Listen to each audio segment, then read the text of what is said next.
അങ്ങനെ 2025 വിട പറയുകയാണ്. 2025 അവസാന ദിവസമാണിത്. ഈ വീഡിയോ ഈ വർഷത്തിലെ അവസാനത്തെ വീഡിയോയുമാണ്. സംഘർഷഭരിതമായ ഒരു വർഷം കൂടി നമ്മെ വിട്ടുപിരിയുകയാണ്. പുതിയ പ്രതീക്ഷകളും സ്വപ്നങ്ങളുമായി പുതുവർഷം നാളെ പുലരുകയാണ്. കഴിഞ്ഞുപോയ വർഷങ്ങളിലെ വിഷമകരമായ അവസ്ഥകളൊന്നും തന്നെ പുതിയ വർഷത്തിൽ ഉണ്ടാവാതിരിക്കട്ടെ എന്ന് നമുക്ക് ആശിക്കാം. യുദ്ധങ്ങളില്ലാത്ത, സംഘർഷങ്ങളില്ലാത്ത, വംശീയ ചേരിതിരിവുകളുടെ പേരിലുള്ള കലാപങ്ങളില്ലാത്ത ഒരു ലോകം സംജാതമാകട്ടെ എന്ന് നമുക്ക് ആശിക്കാം. ലോകം നാൾക്കുനാൾ പുരോഗതിയിലേക്ക് നീങ്ങിക്കൊണ്ടിരിക്കുമ്പോഴും നമ്മുടെ സാമൂഹ്യ ജീവിതാവസ്ഥകൾ സംഘർഷഭരിതമായിക്കൊണ്ടിരിക്കുകയാണെന്ന് കാണാം. അതായത് പൗരാണികത ആധുനികതയ്ക്ക് വഴിമാറുമ്പോൾ നന്മകളും പുരോഗതിയും കൈവരുന്നതോടൊപ്പം നിലവിലുള്ള മൂല്യവ്യവസ്ഥകൾക്ക് മാറ്റം വരുന്നതോടൊപ്പം ചിരപുരാതനമായി നാം പാലിച്ചു വന്നിരുന്ന പല ധർമ്മസംഹിതകളും മാറ്റി എഴുതപ്പെടേണ്ടതായി വരുന്നു.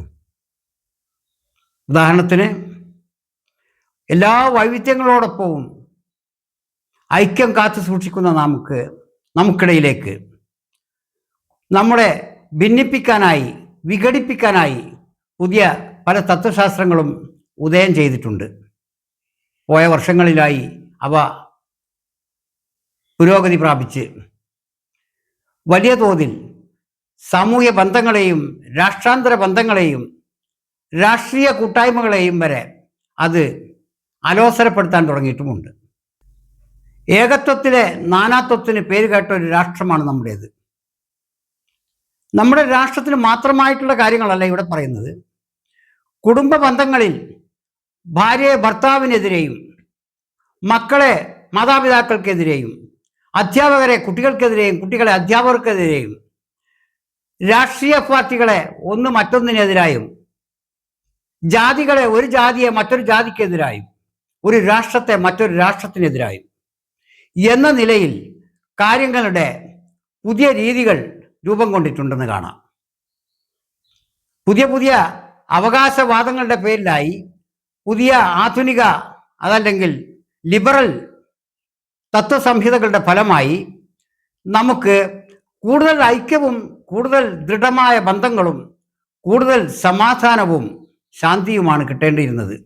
പക്ഷേ നമ്മുടെ കുറേ വർഷങ്ങളായി നമ്മുടെ രാഷ്ട്രം മാത്രമല്ല ലോകമെമ്പാടും ഉയർന്നു വന്നിട്ടുള്ള നവ പുരോഗമന ചിന്താഗതികൾ പലതും കുടുംബാന്തരീക്ഷങ്ങളെപ്പോലും ഛിദ്രമാക്കാനും സാമൂഹ്യാന്തരീക്ഷത്തെ സംഘർഷഭരിതമാക്കാനും പര്യാപ്തമായ രീതിയിലുള്ള നിയോ ലിബറൽ തത്വസംഹിതകളാണ് മുന്നോട്ട് വെക്കുന്നത് എന്ന് കാണാം. അതൊരു പക്ഷേ നമുക്ക് ലിബറലിസത്തെക്കുറിച്ചും ആധുനികതയെക്കുറിച്ചും പുരോഗതിയെക്കുറിച്ചുമുള്ള മിഥ്യാധാരണകളുടെ ഫലമായിട്ടായിരിക്കാം. ഒരു പക്ഷേ നന്മ ഉദ്ദേശിച്ചുകൊണ്ട് രംഗപ്രവേശം ചെയ്ത പല തത്വങ്ങളും തിന്മയായിട്ടാണ് പരിണമിച്ചിട്ടുള്ളത്, നമുക്ക് അനുഭവപ്പെട്ടുകൊണ്ടിരിക്കുന്നത്, അനുഭവവേദ്യമായിക്കൊണ്ടിരിക്കുന്നത് എന്നുള്ളതാണ് പരമാർത്ഥം. ഞാൻ ഉദ്ദേശിക്കുന്നത്, പുരുഷന് സ്ത്രീയുടെ ശല്യത്തിൽ നിന്നും, സ്ത്രീക്ക് പുരുഷന്റെ ശല്യത്തിൽ നിന്നും നിയമനിർമ്മാണം നടത്തേണ്ടി വരിക എന്നുള്ളത് വലിയൊരു ദൗർഭാഗ്യകരമായൊരവസ്ഥയാണത്. കാരണം പുരുഷനും സ്ത്രീയും പരസ്പര പൂരകങ്ങളാണെന്നിരിക്കെ അവർ ഒരാൾ മറ്റൊരാൾക്ക് തുണയും രക്ഷയും കൂട്ടുമായിരിക്കണം എന്നുള്ളതാണെന്നിരിക്കെ പുരുഷന്റെ ശല്യത്തിൽ നിന്ന് സ്ത്രീക്ക് രക്ഷ നേടാൻ നിയമസ്ഥാപനങ്ങളെ സമീപിക്കേണ്ടി വരിക, സ്ത്രീകളുടെ ബ്ലാക്ക് മെയിലിങ്ങും മറ്റു ഉപദ്രവങ്ങളിൽ നിന്നും രക്ഷ നേടാനായി പുരുഷന്മാർക്ക് അതേ സംവിധാനങ്ങളെ ആശ്രയിക്കേണ്ടി വരിക എന്നുള്ളത് ഏതായാലും ഒരു നല്ല സാമൂഹ്യ ക്രമത്തിന്റെ രീതിയല്ല, ലക്ഷണവുമല്ല. അതിനൊക്കെ പുറമെയാണ് രാജ്യാന്തര തലത്തിൽ വംശീയതയ്ക്ക് ശക്തി പ്രാപിച്ചുകൊണ്ടിരിക്കുന്നു. ന്യൂസിലാൻഡിലായാലും അമേരിക്കയിലായാലും ഓസ്ട്രേലിയയിലായാലും നമ്മുടെ സ്വന്തം ഭാരത മണ്ണിലായാലും വംശീയ ശക്തികൾ, ഛിദ്രശക്തികൾ വംശീയതയുടെ പേര് പറഞ്ഞ് ആൾക്കൂട്ട കുഴപ്പങ്ങളും കലാപങ്ങളും പ്രശ്നങ്ങളും ജാതീയമായും മതപരമായും വർഗീയമായും സാമൂഹ്യമായും പരസ്പരം പോരടിക്കുന്ന ഒരു അവസ്ഥയിലേക്ക് നാം എത്തിച്ചേർന്നിട്ടുണ്ടെങ്കിൽ അതൊരിക്കലും മനുഷ്യരാശിയുടെ പുരോഗതിയാണെന്ന് കാണാനാവില്ല. സാങ്കേതിക ശാസ്ത്ര മേഖലകളിൽ മനുഷ്യൻ എത്ര ദൂരം മുന്നോട്ട് പോയിട്ടുണ്ടെങ്കിലും സാമൂഹ്യ കാര്യങ്ങളിൽ, സാമൂഹ്യ ക്രമ രീതികളിൽ മനുഷ്യൻ വളരെയേറെ പിന്നോക്കം നിൽക്കുന്ന ഒരവസ്ഥയാണ് കണ്ടുവരുന്നത്. ഏതായാലും പഴയ വർഷത്തോടൊപ്പം ഇത്തരം പിന്തിരിപ്പൻ പ്രതിലോമ പ്രസ്ഥാനങ്ങളും പ്രവർത്തനങ്ങളും പ്രവണതകളും ഇല്ലാതാകട്ടെ. പുതുവർഷത്തിൽ നമുക്ക് ആത്മധൈര്യമുണ്ടാക്കുന്ന പുതിയ സംഭവ വികാസങ്ങൾക്ക് ഇടമുണ്ടാകട്ടെ. നമ്മുടെ ലിബറൽ ചിന്താഗതികളും ആധുനികതയെക്കുറിച്ചുള്ള നമ്മുടെ സങ്കല്പങ്ങളും കുറെ കൂടി മാനവികത കൈവരിക്കട്ടെ.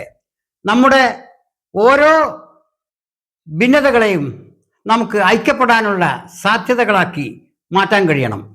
അങ്ങനെ കൂടുതൽ മെച്ചപ്പെട്ട ഒരു ലോകം നമുക്ക് സൃഷ്ടിക്കാനാവണം. അതിനുള്ള ഒരുക്കം കൂട്ടാൻ പുതുവർഷം നമുക്ക് കരുത്ത് നൽകട്ടെ, ആത്മവിശ്വാസം പകരട്ടെ എന്ന് ആശംസിച്ചുകൊണ്ട് എല്ലാവർക്കും പുതിയൊരു 2026 ആശംസിച്ചുകൊണ്ട് നിർത്തട്ടെ.